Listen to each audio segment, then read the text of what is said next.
Hallo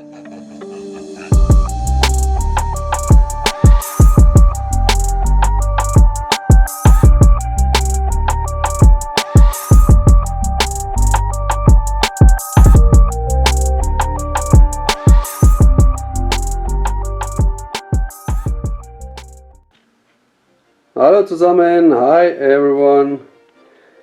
Ich mache heute mal einen Mix aus verschiedenen Farben.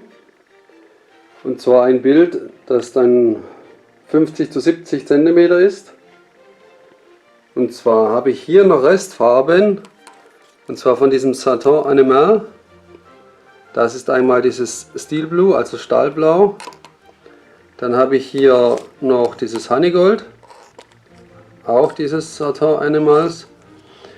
Und zwar habe ich hier jeweils einen Tropfen Silikon rein von dem 300er. Dann habe ich Gold angemischt, normal mit Vinylkleber, aber etwas dünner angemischt.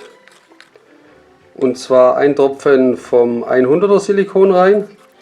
Schwarz auch, etwas dünner angemischt mit Vinylkleber. Und auch ein Tropfen Silikon vom 300er rein.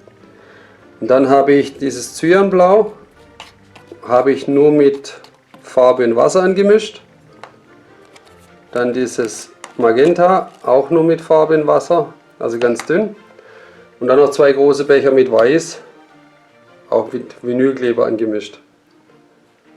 Okay, dann würde ich sagen, lasst uns starten. Ich würde wahrscheinlich was mit dem Föhn machen, dass man es ein bisschen verbläst.